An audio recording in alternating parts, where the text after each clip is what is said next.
Let's do another buffer problem. So we have the same solution from number 3, and we're going to work on a new problem in number 4, and we're adding 1 mole of hydrogen chloride to 1 liter of our buffered solution. So we are going to set up our limiting reagent table first. We need to recognize that ammonia acts as a base, that the hydrogen chloride would dissolve in water to give us hydrogen ion. And if we look at the prior problem, we had some ammonium ion in our buffer solution. So our initial would give us 0.25 molar ammonia, 0.10 molar hydrogen ion that came from our hydrogen chloride dissolving in water. And we have 0.40 molar ammonium ion in our buffer. This is a limiting reagent problem. Our hydrogen ion is our limiting reagent. We're going to subtract 0.10 from the ammonia, subtract 0.10 from the hydrogen ion, and add 0.10 to the ammonium ion. So then we get our final molarity. So 0.25 minus 0.10. So this is our final molarity for the ammonia. Hydrogen ion was our limiting reagent. So it's gone, it's all used up. We have 0. The ammonium ion we have is 0.50. Now once we have our final row, we can go ahead and use our Henderson-Hasselbalch equation. pH equals pKa plus log of the base on top, the acid on the bottom. So the pKa is that of ammonium ion, because if we look at this situation, ammonium ion would be our acid. We have the values in the table. The ammonium ion is going to be on the bottom. So we look at our limiting reagent table, and we're careful to put the values in the proper place.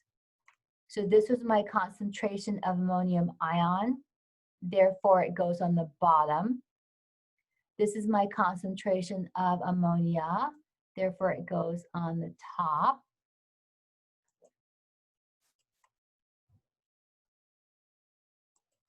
And then I can put in my pKa value for the ammonium ion. I have my equation, and I just need to do the math, and I can get my pH.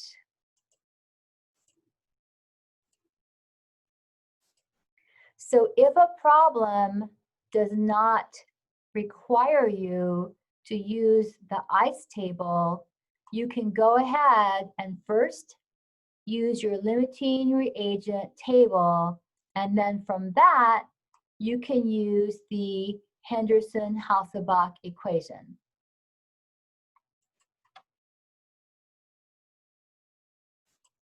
Let's look at another typical question that could be asked about buffers. So a chemist needs to prepare a buffered solution, and specifically, he wants it to be at a pH of 4.30. The question is asking which of the following systems would work best.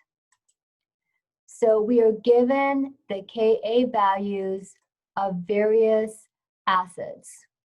We would want to first take the Ka values, put them into our equation of pKa equals minus the Ka, and we would want to solve for each one of the pKa values.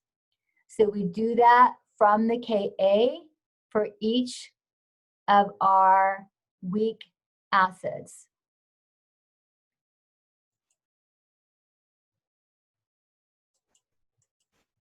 So once you do that, all you're going to do is use the acid with the pKa value closest to the pH of the desired buffer solution. So if we look at our choices, we want to have a buffer that's at 4.30 pH. So this is pretty far away from it. This is pretty far away from it. This is even farther away from it. So our best option would be a pKa of 4.1938. So the answer to the question would be to make a buffer solution using benzoic acid as the weak acid.